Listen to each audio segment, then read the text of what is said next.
I can remember as a kid being super excited for Pokemon Yellow to come out because, as a massive fan of the anime, it was finally going to give me the chance to roleplay as Ash Ketchum by playing through the entire game with his starter, Pikachu. And initially, my impressions of the game were great. Just like in the anime, you pick up Pikachu in Professor Oak's lab, it refuses to stay in his Pokeball, and its reactions as you talked to it were just like talking to a Tamagotchi back in the day. I felt that it was really cute and interesting. But my joy quickly turned to a little bit of disappointment when I reached Brock's gym. There was no way to cause sprinklers to go off to be able to use electric moves to defeat his Onix, so no matter how much I tried, I couldn't get through Brock's gym with only Pikachu unless I wanted to grind for a small eternity. Clearly not what we saw in the anime. And this has really bothered me for the past 25 years. I've always kind of wondered what it would be like to actually play the game of Pokemon Yellow with Ash's Pikachu, not just a Pikachu. And now that I have a little bit of knowledge of how to ROM hack, I think I can make a game that accurately depicts this Pokemon as it goes on its journey. But the issue with trying to ROM hack a Pokemon that is Ash's Pikachu into a Pokemon Yellow game is that it would be very easy to just be a little fanboy and give it 255 in every single stat and say that is the appropriate setting for this Pokemon, when clearly that is not the case. However, I think I've compiled enough canon sources to accurately determine this Pokemon's level, stats, and moveset to start the game and actually make a ROM hack where we could play as a real version of Ash's Pikachu. For this analysis, I am using the anime as primary canon, since that's where we saw the actual Pikachu that belonged to Ash, but I'll also be using a few of the distributions and extra things that have come out from the Pokemon Company and Game Freak over the years to support my claims. And the first thing we have to determine is what is the starting level of Ash's Pikachu. This has been debated endlessly amongst the community, but there is a canon source that effectively will allow us to backtrack to find the correct starting level. Because in the original Pokemon anime, the Indigo League episode 9, Ash Ketchum and his friends visit a Pokemon Academy in between when Ash had already beaten Misty to get the Cascade badge and before he had managed to fight against Lieutenant Surge. And in that episode, this girl named Giselle, who was a real piece of work on her own, but clearly pretty knowledgeable about Pokemon and calculating levels, told Ash that his Pikachu should be about level 25. However, because Ash hadn't been training it enough, it wasn't at that level yet. Ash responds that he doesn't really like to train his Pikachu. Well, what is training in a Pokemon game? It's fighting additional battles. So we can take away two things here. Number one, that Ash's Pikachu is not yet at level 25 at that point in the story, and that Ash is avoiding battles wherever he possibly can. And funny enough, there are a couple of trainers on Route 6 between Saffron City and Vermilion City that closely align to the trainers that are encountered in that episode of the anime. And if you run a Pikachu on minimum battles up to that point in the game, its level would be level 22, assuming that it started at level 5. This jives perfectly with the assertion of Giselle in the anime that Pikachu was not yet at level 25, and the assertion that Ash is not going out of his way to do extra training on his Pikachu. So we can kind of backtrack to say that it's pretty clear that Ash's Pikachu was received at, or at least very close to, level 5 in Pallet Town. Now I can already hear you typing in the comments, well, what about the fact that it used Thunderbolt in the first gym battle against Brock, or the fact that it already knew agility when he fought against Lieutenant Surge? Those are clear plot holes and break the whole argument of the Pikachu being received at such a low level. But yet again, we have enough evidence to prove that that is definitively not true. Because in the anime, it's revealed later on that Ash's Pikachu was originally a Pichu. It was abandoned and taken in by a Kangaskhan mother and evolved into Pikachu due to its gratitude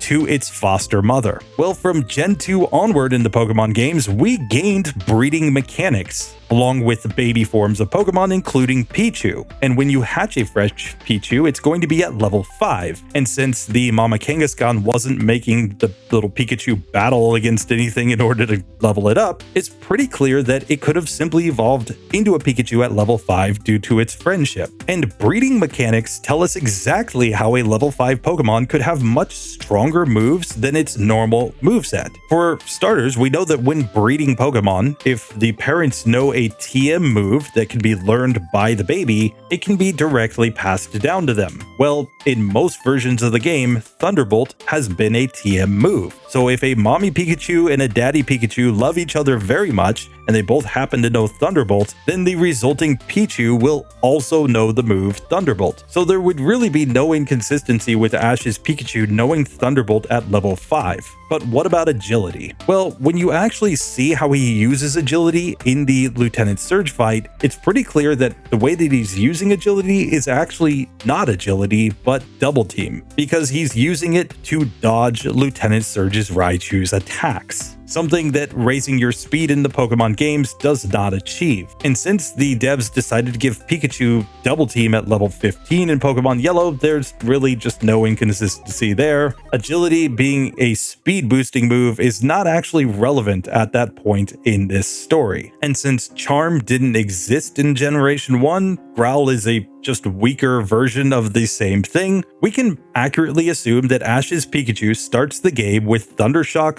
Thunderbolt, and Growl as its starting moveset, and that all of its other moves are effectively just learned via level up. Furthermore, we can accurately assess based on the intro to the Pokemon Yellow game that Ash's Pikachu should also be able to learn the HM moves Surf and Fly, things that were also supported by the Let's Go Pikachu, Let's Go Eevee remakes, where the partner Pikachu can learn a water and flying type move, and these special event distributions of Pikachu in the early years of the game, where it also got access to Fly and Surf. And with that, we've basically established what Ash's Pikachu's learn set should be in canon. But now we need to deal with the Pokemon's stats. It's pretty clear that Ash's Pikachu is not a bog standard Pikachu that has a 260 base stat total. That would be far too weak for all of the things that we've seen his Pikachu do. Consider that Ash's Pikachu has directly beaten one-on-one 4 different legendaries throughout the series, something that would be completely inconceivable for a Pokemon that ranks 122nd in base stat total. Fortunately, we have 2 sources that tell us that Ash's Pikachu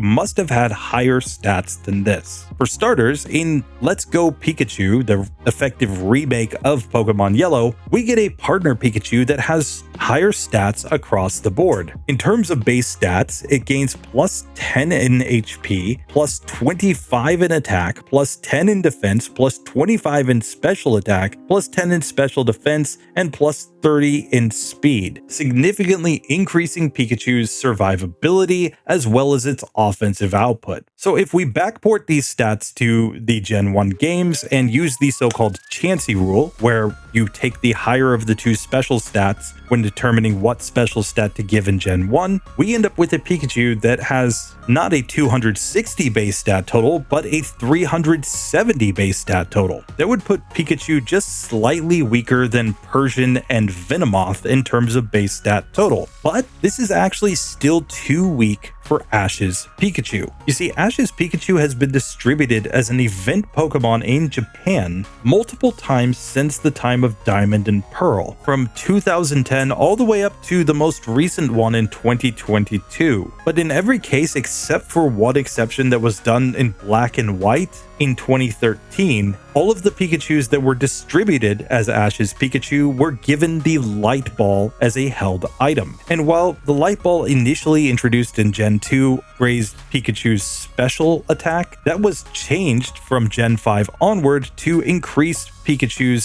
special attack and attack stat. And since most of these distributions of Ash's Pikachu happened after Diamond and Pearl, we can say pretty definitively that this Pikachu must have had much higher stats, including the Light Ball effects. So we can model that in our case here for our partner Pikachu by doubling the attack and special attack of our Pokemon. And that means that our Pikachu effectively has 160 base attack and 150 base special, giving Ash's Pikachu a base stat total of 525, meaning that in terms of base stats, it's better than a Dragonite or a Mew in Gen 1 and second only to Mewtwo. So now that we've determined the stats, the level, and the movesets of our Pikachu, there's only one last thing that we need to deal with: the impossible feats of Ash's Pikachu. It is shown numerous times throughout the anime to be able to use electric moves to defeat rock ground type Pokemon. After a little bit of training, it legitimately defeats Brock's Geodude and then is able to take down Onix with the help of sprinklers. It later defeats Blaine's Rhydon by hitting it on the horn with its Thunderbolt, one-shotting that Pokemon, and then inexplicably later in the anime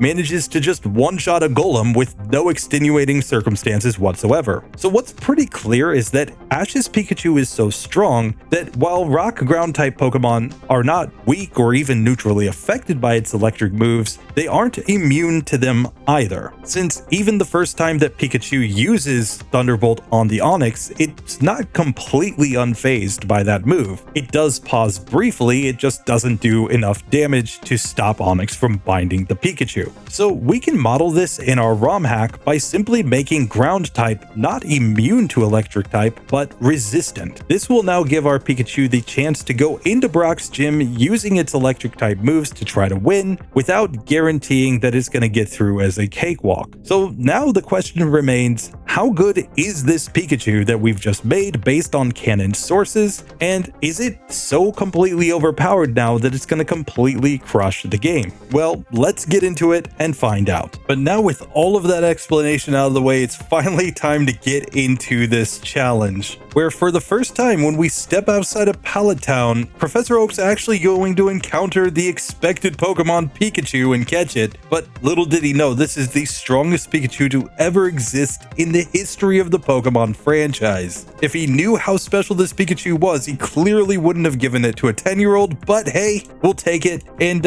start off by just stunting on his grandson with it. And of course, we have our legendary Pikachu with Thundershock and Thunderbolt. But more importantly, let's look at the stats. We are coming in with 22 attack and 20 special at level 5. Our defense is still nothing to really write home about. Speed is still decent. HP is about meh for a starter Pokemon. We will be running on max DVs since clearly Ash's Pikachu has to be at the top of the class. But still, this isn't necessarily going to be a cakewalk, especially the Brock fight. We'll just have to see. But first things first, we've got to fight against our rival, where he leads off with his Eevee. I'm just going to move Thunderbolt into the top slot, and Thunderbolt does not one-shot, but it is a two-hitter, and he gets paralyzed, so he never stood a chance. We get to level 6 and can now move on in this challenge. And for some reason, I had some optional battles on this one and some resets, so I just went ahead and eliminated those. We don't need those on this one. We are starting without any optional battles. For some reason, we've gotten all the battles done. What?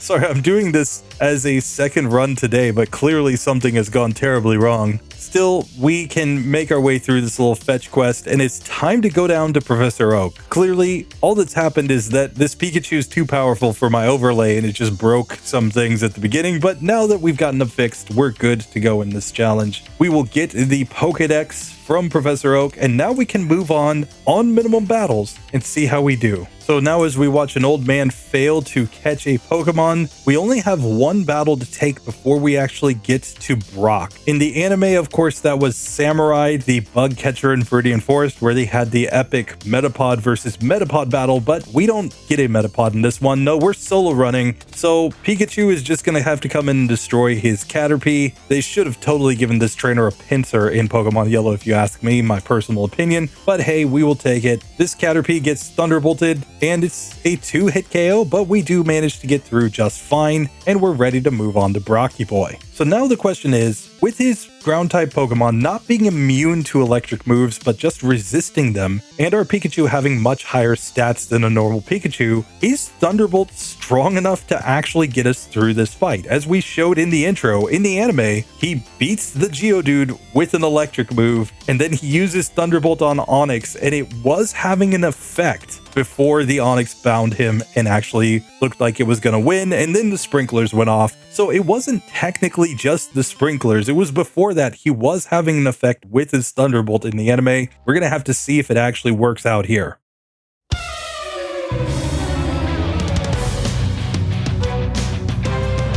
So Brock attempt number 1. We are 4 levels under leveled here because we're coming in on minimum battles because we're Ash Ketchum and we don't train our Pokemon properly. Thunderbolt looks like it's going to be a 3-hit KO on this Geodude. We take 2 tackles, but then we do knock it out. We get to level 8. We get to learn Thunder Wave right here. I'm going to learn that over Growl. I think this is the way to go. And now we Thunderbolt on the Onix. We get a critical hit and then it goes Screech. So good job, Brocky Boy. The crit plus the bad move choice allows us to beat Brock on the first attempt, 5 minutes 8 seconds. Really not too bad. So yes, it turns out that with these stats plus Thunderbolt, it is enough to actually get through Brock there. It's probably not perfectly consistent. We got on fairly low health there against the Geodude. Maybe a critical hit or two from the Geodude would knock us out. And we still could have gotten something like Bind from that Onix to knock us out as well. But once we get through that, I think we're going to just easily crush all these rando trainers on the raid to Cerulean. So let's just destroy them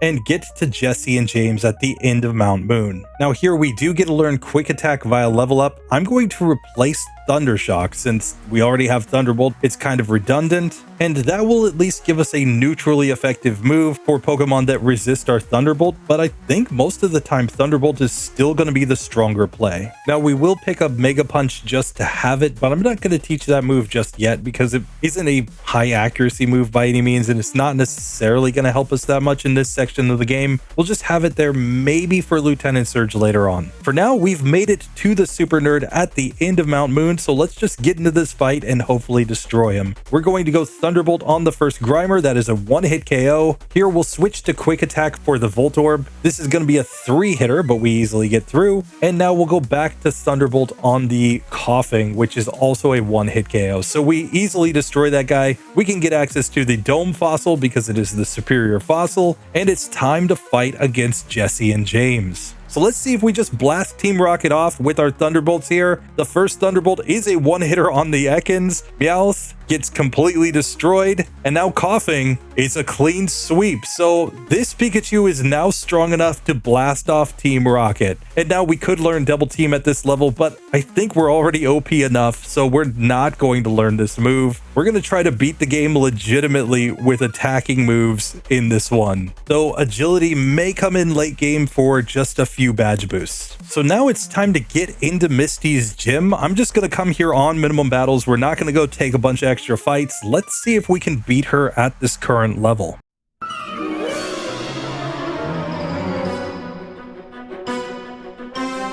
So first up, Misty's got her Staryu. We're just gonna Thunderbolt here. We're already faster and we one-shot the Staryu nice and easy. We get to level 16 as Starmie comes out. She goes X Defend. Good job, Misty. And this appears to be a 2-hit KO and we easily survive the water gun. So Pikachu completely destroys Misty as you would expect. 9 minutes 18 seconds. Really no difficulty whatsoever. So with Misty successfully going down, now it's time to go and take on our rival. And this is going to be kind of interesting since he has a Sandshrew in this version of the game. He is going to resist our electric type moves, but he's no longer immune to them. So maybe Thunderbolt is enough to just get through here. So first up, he's got the Spearow. We go Thunderbolt. It's an easy 1-hit KO. Sandshrew is out next. We have only Thunderbolt and Quick Attack. Technically, Thunderbolt is stronger because it's also a same type move. It's not quite a 1-hitter, and we get Sand Attacked. Twice, in fact, so that's kind of bad. Now on the Rattata, we actually need to hit a Thunderbolt. We do manage to get the hit and knock it out in one, though. Eevee is out last. and we're taking a lot of damage just because we couldn't manage to hit, but then we get a nice crit. So we do manage to win on the first attempt, but you still have to deal with sand attack there, even with this completely overpowered Pikachu. And with that, I think everything on the Nugget Bridge is going to be nice and easy, so let's just get through all of these trainers. And here we get to learn Slam. I'm actually going to learn Slam over Tail Whip just to have a stronger attacking move for neutral cases, though it is an inaccurate move, so it's not really ideal. We'd love to replace it with something better later on, but for now that might be our best play against Lieutenant Surge. So here we make it to Billy Boy, where our Pikachu is looking at him like, what the heck are you doing combining with that Pokemon? Clearly you wanted to be more like me. So he's going to run into the closet and separate because he knows that he can lure our Pikachu into the closet maybe later in order to combine with it. Our Pikachu is completely confused about what the heck this guy's on about,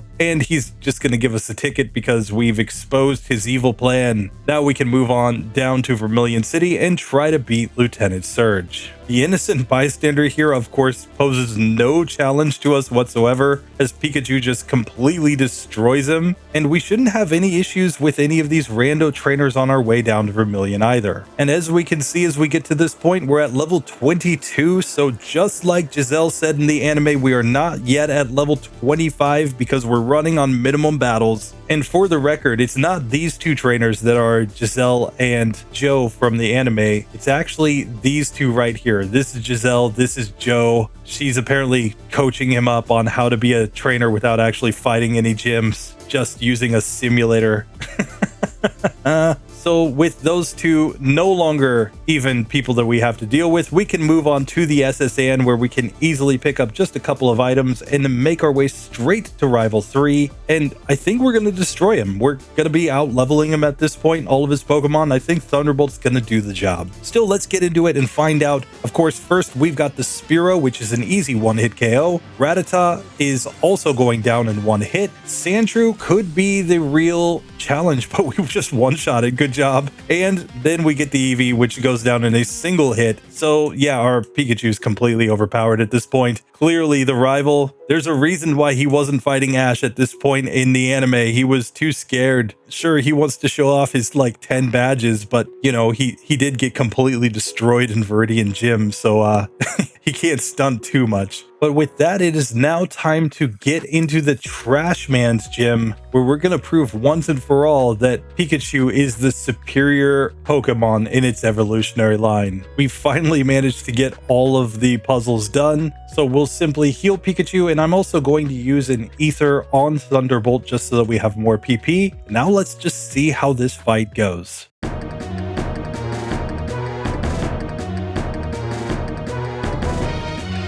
So Lieutenant Surge attempt number 1, he of course has a higher level Raichu than us. Still, I'm going to go Thunder Wave first to paralyze him. He X speeds, and now he is going to be faster than us because of Gen 1 mechanics, and Slam misses every time, so we take our first reset in this one. Still, I think we can get this eventually. Once again, we'll Thunder Wave right here. We'll go Slam. This time we actually hit and do decent damage. This looks like a 2-hit KO. Sure enough, it is. So we get him on the next attempt. One reset to get through Lieutenant Surge. We're up to 18 minutes, 53 seconds, but really not that bad. We managed to beat him in decent enough time and without really that much luck. It's more that he got insanely lucky against us on the first one because we couldn't land a single hit. And even better yet, we didn't even need his TM24 in this one because we already know Thunderbolt. So we'll just get the bike here, and it's time to move on towards Celadon City through the Rock Tunnel. The Rock Tunnel hiker could actually be a challenge here. We're gonna have to see because we don't have any neutrally effective moves there. And here against the Wrapping Lass, fortunately because we based Ash's Pikachu on the later gen versions of the Light Ball, we do have a boosted attack stat. So Slam is doing good enough damage to get through those Pokemon. Now I do think we have to be careful against this trainer that has as these grass Pokemon though, just because if Slam does miss, we could technically lose. Still, it just missed a growl against us, so good job, Junior Trainer. We are ready to move on to the Rock Tunnel Hiker himself, and here again, self-destruct could actually end us if we're not able to one-shot. So let's test him out. First up, Thunderbolt on the Geodude is a one-hitter with a crit at least. Let's see if we get a non-crit. We get another crit 2 in a row, so we don't get to see the range. We've made it to the Graveler. It just barely survives, but we were able to knock it out on the next turn. So once again, we can see that these rock ground types, they're not guaranteed to just be easy victories for this Pikachu just because we have such insane stats. Like, they still resist our moves even after this new setting. So it's closer to the anime, I feel. Like, we can still win. It's just not going to be consistent. But just like that, we do make our way out of that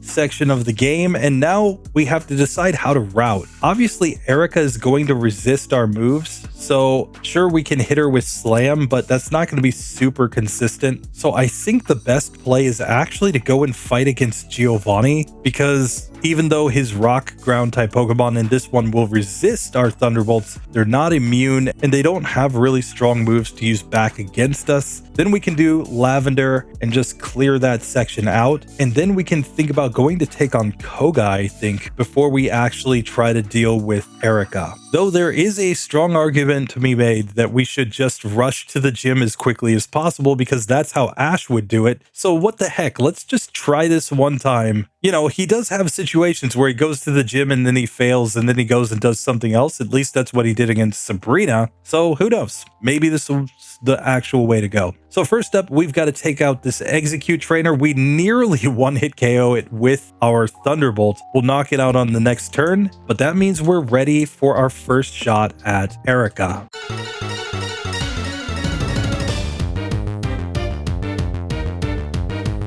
So Erika attempt number 1, she leads off with Tangela. We go Thunderbolt. It doesn't do that much. Let's try Slam instead if we can actually manage a hit. Slam also doesn't seem to do that much here though. And then we get in a bind. So yeah, this isn't looking great. We're kind of underleveled here. Here I'm just trying Thunderbolt on the Weepin' Bell to see, but it doesn't do nearly enough. It hits us with a Razor Leaf, but that allows us to knock it out with 2 quick attacks. Now, however, we are slower than the Gloom because of the paralysis and we didn't have any HP, so we simply go down. Still, I want to try this one more time just to see if we can get a better range. So what I'm going to do, I'm going to Thunder Wave on the Tangela first just to reduce its speed and make it so that maybe it won't be able to hit me. We do knock that one out in 3 hits of Slam. Now I'm going to Thunder Wave on the Weepin' Bell. It also slows me down, but here Slam did over half, but then we simply get knocked out the next turn due to a Gen 1 glitch. When you are paralyzed and your opponent lowers your defense, it actually reapplies the paralysis. So we should have been faster there, except for that Gen 1 glitch. So that's why I'm going to try this one more time. Still, we just don't manage to get it. So I think at this point, we've just got to give up on Erika. Let's go and take on Giovanni instead. But even as I say that, I actually think I have a solution to this fight, because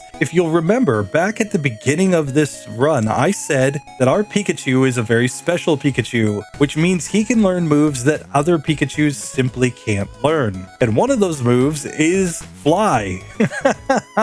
Oh my goodness, because if we learn Fly, let's say over Slam, since Slam is kind of random and bad, now we have a very different situation. Fly is super effective against Erika, and because it's a legit event move in Gen 1, because they gave it to the partner Pikachu in the Let's Go Pikachu remake, I think this is legit. So let's see how we do against Erika if we come in here with Fly strats instead of just trying to get luck with the Slam. So now we can go Fly on the Tangela, and that does over half. So this is going to be a 2-hit KO as it binds me. That doesn't really matter. We easily win. Weepin' Bell comes out. We go Fly and get a 1-hit KO. And now Fly on the Gloom is not quite a one-hitter. She's super potions, and we knock her out on the next turn. So yeah, Turns out there is a solution for Ash's Pikachu against Erika. I mean, in the anime, he just burned her entire gym down. That was the way he got the gym badge there. So, you know, I think this is about as legit as what Ash did in the anime. But with that, we can now progress in the game. And it is, in fact, time to go and take on the Rocket timeline because, while we could poke it all glitch, we're not going to poke it all glitch. Come on. So now Jesse and James time. Let's just see if they can even survive a single hit. We go Thunderbolt on the coughing. It's a one-hitter. Thunderbolt on the Meowth. Another one-hitter. These are all crits, but still probably doesn't matter. And we one-shot the Ekans. So we can now say this is lore accurate. Pikachu completely destroys Jesse and James. The only time it ever fails is when they use some sort of contraption or something to stop it. They clearly don't have any of that nonsense here, so we completely defeat them. And it's time for our first shot at Giovanni. Now, Giovanni is tough against Ash in the anime, so we would normally expect not to win here, but he's only got a level 25 Onyx, which we one-shot with a Thunderbolt. Let's see how Rhydon goes. It's another crit, so we don't get to see the range, but it was a one-hit KO. And then Persian gets completely destroyed. So, yeah, Giovanni, joke. And with that, we can make our way over to Lavender, and it's time to fight against rival number 4. He does not have his evolved starter yet, so I expect this one to just be a really easy fight. He leads off with the Fearow. We Thunderbolt it, easy victory. Out next is the Magnemite. The only neutrally effective move we have is Quick Attack, so I'm just going to stick with the Thunderbolt here. We get a critical hit one-shot, so that's fine. Shelter can do absolutely nothing. Now we've got the Sandshrew, but technically we could use anything. I'm going to go for Fly. Let's just see how Fly does. It does get the one-hit KO, and then Thunderbolt on Eevee. He disrespects us with the Quick Attack. Come on. The rival clearly trolling, but we easily win. We can now move on through the tower and go fight Jesse and James at the top, where they will have their evolved Pokemon. So this could be interesting to see if we still blast them off when they actually evolve their team. Before that, though, we've got to fight Ghosty Mama. She isn't immune to Thunderbolt here, but we're going to try Fly. Let's just see how much damage we do. We get a Gen 1 miss. Come on. So Fly does less than half. Let's see what Thunderbolt does. Thunderbolt ends that Ghost right there. So clearly the best play is just to use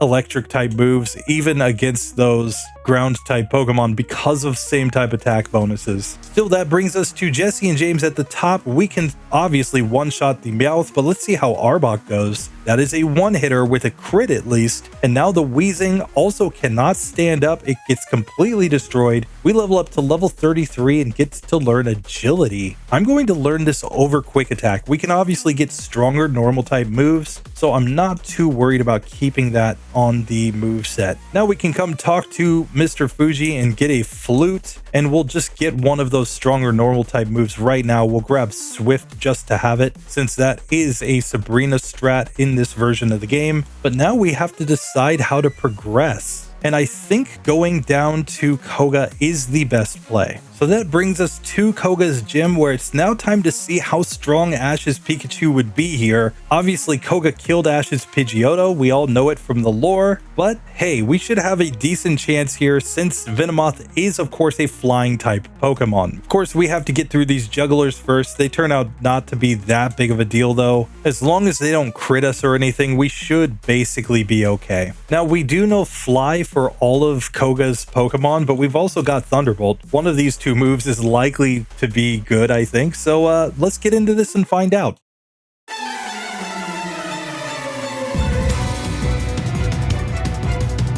So it's time to avenge Pidgeotto by coming in here. We're just going to go Fly on the first Venonat. It's not a one-hitter. See what Thunderbolt does instead. Here we can Thunderbolt on the second Venonat. It does about the same damage as Fly, which kind of makes sense. I mean, we've got a 1.5 times modifier on our Thunderbolt, whereas Fly is not modified, but they're about the same power. We do have a higher attack stat technically here, so that's why we probably want to go Fly. Here we get hit by a huge double edge, which is not what we wanted to see. But now we're faster than the Venomoth and it goes toxic. Let's just go Thunderbolt. And yes, we win on the first attempt. Oh, Koga trying to go toxic was the mistake. 38 minutes to get through that one, but still few resets. And it's counting a couple optional battles, though we haven't taken any. So I'm just taking those off. So only 5 resets to get to this point in the game is really not that bad with a Pikachu. Now, granted, I think we got really lucky on that first attempt there against Koga.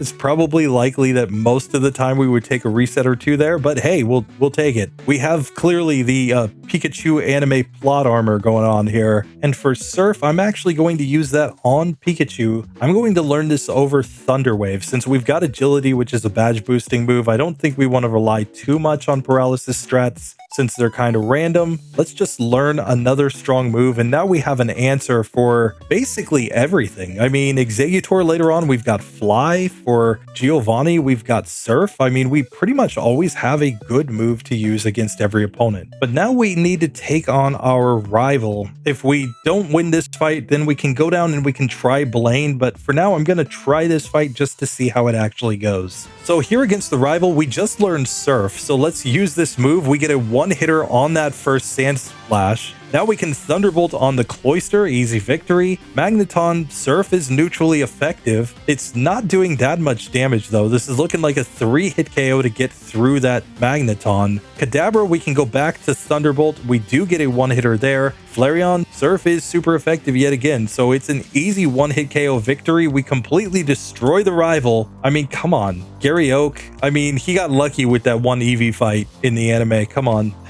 Clearly, that was just setting up for Let's Go Pikachu, Let's Go Eevee. So after we defeat the rival, we can come and fight Jesse and James, where once again, we're simply going to blast them off with our Thunderbolt. Standard play, clearly. But an actual Pikachu would not be one-hit KOing there, I don't think, at this level. But our Pikachu, because it's special, gets the job done. So we can come fight Giovanni, where here against Nidorino, we just go for Thunderbolt. We'll go for the same on Persian. And because we have anime plot armor, we clearly know Surf to completely destroy the Rhyhorn. And against the Nidoqueen, let's just go for the same. It's a 2-hit KO. We get double kicked, but that does not matter. We easily win and we get to level 39. So we are staying on minimum battles. We're completely cruising through this section of the game. Usually this is the part of the game where the difficulty really ramps up and you start to be like, oh no, minimum battles might not be possible with this Pokemon. Not so far with Pikachu. Now, the next place where we see a major difficulty jump is Blaine. He is often really, really hard. So I'm going to try to take on Sabrina first. We have Fly, which is technically a neutrally effective move, but we can also just go for Thunderbolt. It's probably good enough to get through most of our team, and we're fast enough to outspeed an awful lot of Pokemon here. So I think we're going to be just fine, especially with max DVs. This is just kind of OP,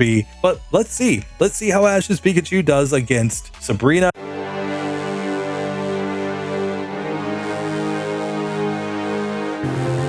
Now, of course, in the anime, she just completely ragdolled Pikachu around after evolving her Abra into a Kadabra mid-battle, but none of those shenanigans here. Oh, she does flash us, though. Oh, no. So we could actually miss some attacks here. She Psy-Waves. Fortunately, that does basically nothing, but then she recovers and she X-Defends. We don't really mind the X-Defend. We just need to actually land some hits, and then she goes Kinesis. Still, we do finally manage to get through that Kadabra. We Thunderbolt here on Alakazam. It hits the Psychic, which does massive damage, though. Then it goes for Reflect. We need to land another Thunderbolt, and we just miss so many times. I'm switching to Surf here, but Psychic ends me in the first attempt against Sabrina. I still think this is a winnable fight, though, so I'm going to try this one again. So let's see if instead we just go for Fly, because the defense on this Abra is so incredibly low. Sure enough, that does the job. We'll Fly here against Kadabra as well. This appears to be a 2-hitter, and it lowers our special, which is not ideal. We'll go Fly here on the Alakazam. We did about half. Now Thunderbolt, and I'm just hoping not to have it recover too much. Of course, it just starts spamming recover like crazy and then goes Psychic, and we lose. Still, I think this one's reasonable if we just get the right ranges. This time we get a nice crit on the Kadabra, she X defends on Alakazam,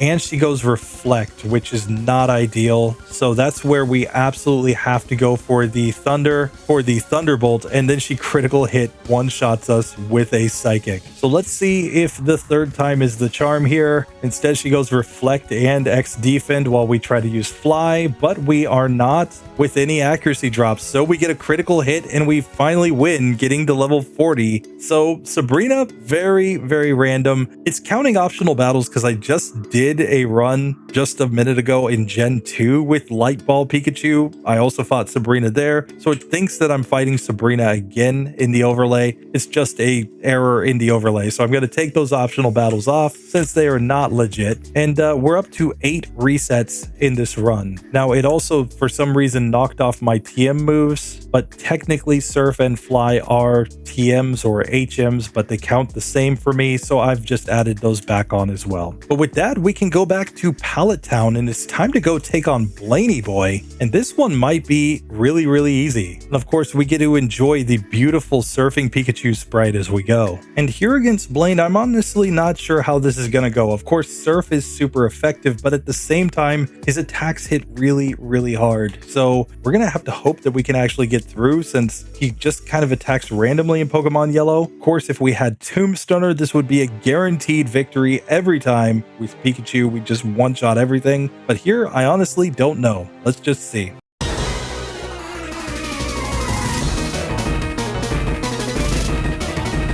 So Blaine attempt number 1, I'm going to go Surf right here on the first Ninetales. We do about half and then we get confused by Confuse Ray. Still, we knock it out on the next turn. Out comes Rapidash. We don't hit ourselves and we use Surf, but then a critical hit takedown one-shots us. So that's not looking great.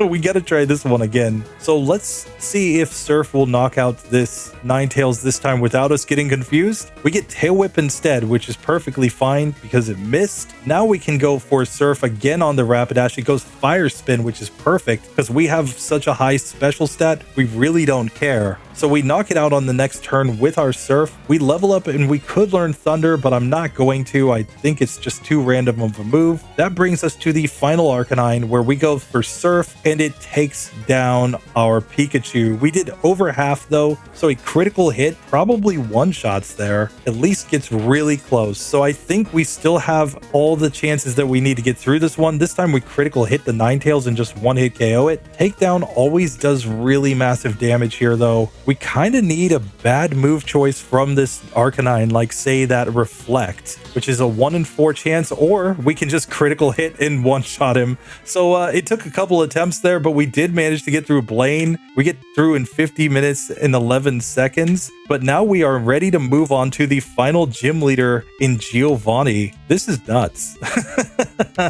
Still, it's interesting to note that this Pikachu, in spite of its incredibly high stats, is not just like destroying all of Kanto. It's still sometimes loses. Pretty similar to Ash's Pikachu in the anime, so I'll take that as well. Still, I think we've got everything we need to completely destroy this gym here in Viridian. Let's see if Giovanni can actually stand against the ultimate Pikachu that his Team Rocket grunts were trying to catch for so long in order to appease him. Maybe when he finally sees the Pikachu face to face, he'll realize that it is in fact the one.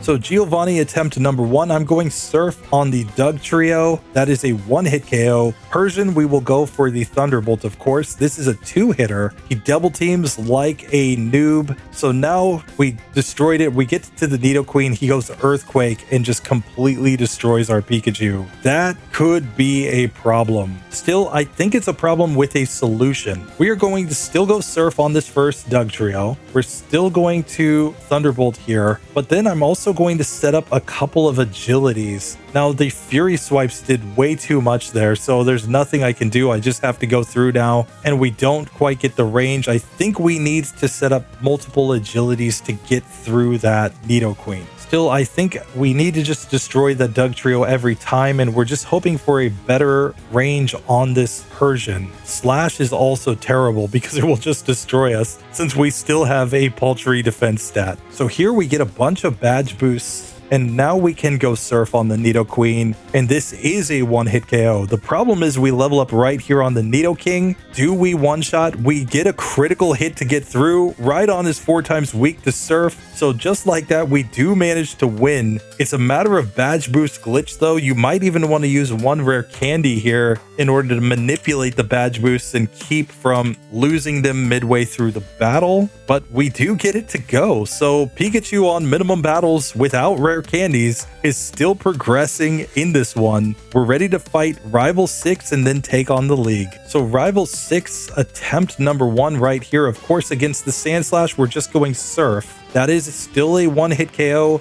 Execute comes out. I'm going to use Fly on this Pokemon. It's not quite a one-hitter, so we're going to have to knock it out the next turn. Cloyster comes out. We can just go Thunderbolt. Easy victory. Magneton comes out. We are Leech seeded currently, and this one looks like it's going to be a 3-hitter with Surf. Still, we don't hit ourselves in Confusion, so we do knock that one out. Kadabra is out. I'm going to go Fly here. We've snapped out of Confusion, but it goes Reflect. Oh, the Rival. Just perfect timing on that one. So we have to go Thunderbolt to knock that one out. Surf now on the Flareon does get the one-hitter, so we do manage to win on the first attempt, but that crit at the end might have mattered. That was pretty lucky, but remember, Gen 1 crit rates are based on base speed, and when you give a Pokemon a higher base speed than it normally has, we actually have a higher crit chance than what is showing on the screen over there. So yeah, I guess this is okay. It doesn't give me a lot of confidence going into the end. We do have the rare candies in the bag though, so we can still technically level up. I mean, I think Ash fed his Pikachu, so it makes sense that we could gain levels by eating something. But here it just really comes down to whether or not we can get through all of the Elite Four members. I'm most worried about the Lance fight because while yes, our Thunderbolt is 4 times super effective in Gyarados, it's 2 times super effective against the Aerodactyl, we're still dealing with the situation where the Dragonairs resist our electric type moves and the Dragonite is only neutrally affected by them. And that could be a tough situation. I think we will get through Bruno just fine, and Lorelai's probably not that tough to get through. Agatha could be random, Lance could be hard, and then the champion will just have to see. I expect that we're at least going to need all the rare candies there to make that one work, just because of our low defense stat. He has a lot of good physical attacking Pokemon. But of course, this is not Gen 2 or later, so he's not necessarily smart enough to use those moves, and that is the advantage that we have as we go into the end of this one. So here, let's just stock up on some full restores and get into the league and see if we need to start using rare candies early, or can we get through the first couple without them.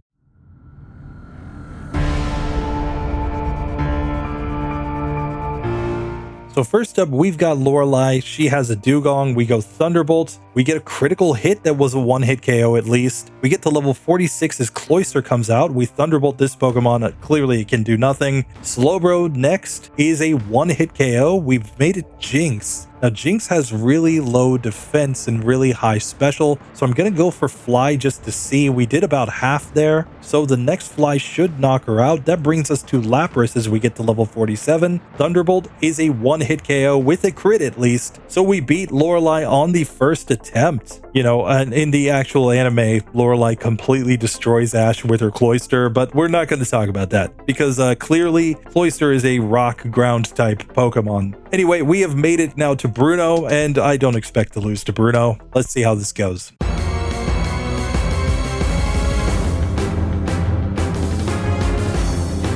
So of course, Bruno leads off with his Onix. We just surf on this Pokemon, easy victory. And because this is Gen 1, Hitmonchan doesn't have any specials, so we simply destroy it. Same for Hitmonlee. We get to level 48 as the second Onix comes out and gets completely destroyed. And now Machamp. We go Thunderbolt. It's going to be a 2-hit KO. It goes Submission and takes us down to red health, but we still win.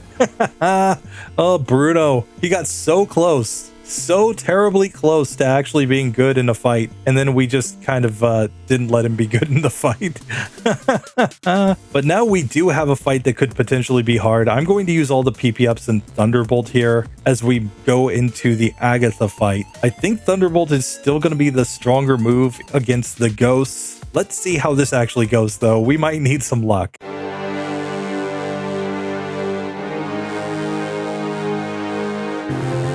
Of course, Agatha killed Ash's Pikachu in the anime. It's canon, but still, we have to try to win this fight. We're gonna go Thunderbolt first. Let's see the range. We did about half there. Let's see what Fly does. It also does about half. So these two are about the same. We do manage to knock out the first Gengar, though. Thunderbolt on the Golbat is a one-hit KO, as we would expect. Haunter out next. I'm gonna try the Fly here, which does over half. Thunderbolt should end it. Now Arbok, I'm just gonna stick with the Thunderbolt. We get a nice one-hit KO, and we've made it to the final Gengar, where I'm gonna go Fly. We get put to sleep and Dream Eatered here, and then Psychic, and we just are not waking up. We finally do wake up, but we hit ourselves in confusion, and just like that, just like the anime, Gengar did kill Ash's Pikachu. Anyway, we'll try this one again, where the ranges I think are pretty close. Still, we'll go for the Thunderbolts here and just finish off this Gengar. Now we level up. So what I'm going to do, I'm actually going to set up Agility right here, hoping that we can just get a couple of badge boosts. We still destroy the Arbok. We can go for Fly on the Haunter. Let's see how we do now with a couple badge boosts. A critical hit does an awful lot to this Gengar, and then Thunderbolt ends it. So 2 attempts to get through Agatha. It is possible, but it's not necessarily a guarantee to get through that one. Still, we've gotten this far without using any rare candies whatsoever. I just used the potion because it was in my bag. And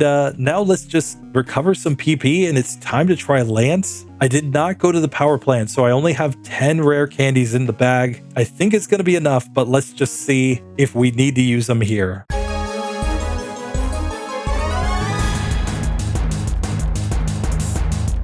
So Lance attempt number 1, obviously on Gyarados, we just go Thunderbolt. It's an easy one-hit KO. We get to level 50 here. We could learn Light Screen. I'm not going to. That brings out the first Dragonair, which is only going to use Slam and Hyper Beam because of the way the Gen 1 AI works. We can also see that it has lower defense than special, and we have slightly higher attack than special attack. So I'm going to go for Fly, just because Thunderbolt and Fly are so incredibly close in power. This is still looking like a 2-hit KO. In fact, it doesn't quite get the range. It's a 3-hitter to get through that. Second Dragonair comes out, we get a critical hit, then he goes Hyper Potion. We get another crit, and then we Thunderbolt to finish that Pokemon off. Aerodactyl, we're faster, and Thunderbolt is super effective, so we just destroy it. That brings out the Dragonite, and in this case, Thunderbolt is the clear play since it's neutrally effective, and the special and defense aren't really that different on Dragonite. We do over half with a critical hit. We take a Fire Blast, but then we knock it out on the next turn, so we do defeat Lance with Ash's Pikachu. Once again, I'm going to knock off an optional battle that crept on somewhere, so at this point, we have 14 resets. We've used 2 TMs, technically 2 HMs on our Pikachu, but we are ready to take on the champion. I do not expect this fight to be consistent at our current level 51, but I am going to try it. We can get up to level 61 if we need to, but if I can get through without rare candies, I'm going to try to do it with Ash's Pikachu, because come on, it's time to actually become the champion after like 20 years of grinding.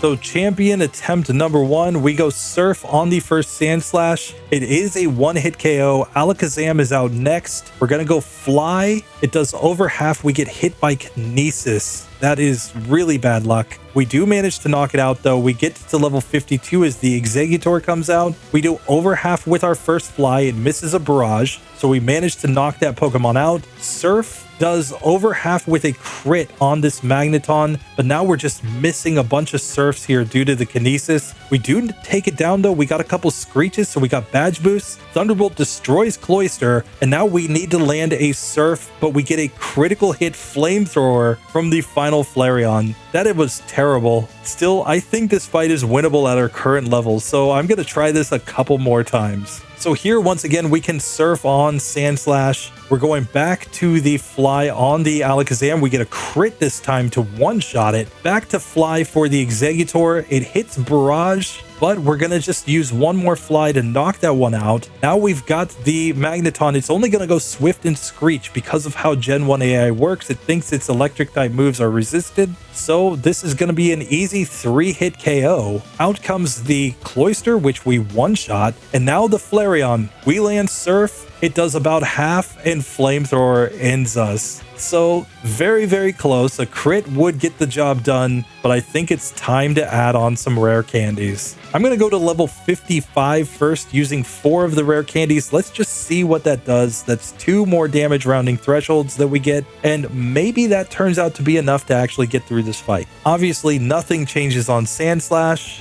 Fly is still going to be a 2-hit KO here on the Alakazam. Exeggutor misses the Stomp while we're in the air, then hits Barrage, but that's perfectly fine. We're on about half health as we get to the Magneton. Surf, and we get Screeched. So that was a badge boost, and then a crit knocks that Pokemon out. We can go Thunderbolt again on Cloyster. That Pokemon's a non-factor. So it's all about this Flareon, and it goes Quick Attack and one-shots us. Oh, because of our low defense. He's not smart enough to know to do that. That's the thing about Gen 1. He just randomized his moves, and he just happened to choose Quick Attack. So that was only a 1 in 4 chance that he would ever use that move against us. So that was pretty unlucky. Next attempt, we're back to Alakazam. It goes for Recover, but then it hits a Psychic. We managed to tank it just fine though. Back to Exeggutor. Stomp this time does a lot of damage, but we don't get Leech Seeded. I think that's the most important thing. Here we get a nice range on the Magneton, knocking it out in 2 hits. Cloyster once again will go down in a single hit. Now the Flareon, we go Surf, and it still goes Flamethrower. We just need something like Fire Spin or Reflect, which is a 50-50 shot there on the final Flareon, or we can get a crit, which is like a 20% chance with this Pokemon. So this time we're 2 Magneton on full health. We take a Swift, but that really doesn't do that much. So we're going to the final Flareon on green health this time. Surf, it misses the Fire Spin, and that's what we actually needed. We managed to beat the champion at level 56. So it took 1 hour and 7 minutes to get through the entire game. Not great, but you know, I'm not a speedrunner. And with that, we can finally, after 27 years, register Ash Ketchum into the Hall of Fame. Professor Oak's gonna come in and tell his grandson, clearly you lost because you didn't get the best Pikachu in the world. It's an important lesson to teach your grandchildren. Don't just give them the best of everything, you know, especially when they're arrogant. Give them a little bit of humble pie. That's what Professor Oak apparently did.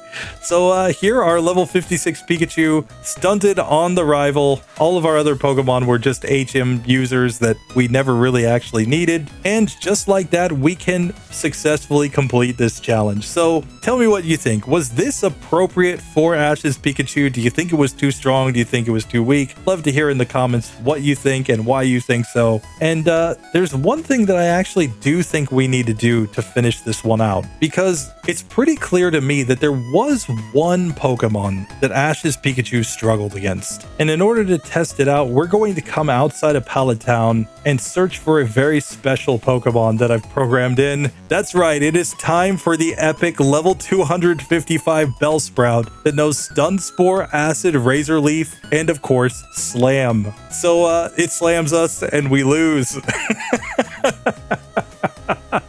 So there we go. We have actually completed the full experience of Ash's Pikachu, getting slammed by a Bellsprout and getting one-hit KO'd. Clearly, that was what we were waiting for. So if you enjoyed this one, I hope you'll stick around and watch another. I just did a Light Ball Pikachu in Gen 2, which is also very interesting to see. Or maybe you want to go back and see when I did the Minimum Battles run with Surfing Pikachu without these overpowered stats. I'll post both of those up in the description below. So anyway, thank you so much for watching. I will see you in the next one. Later.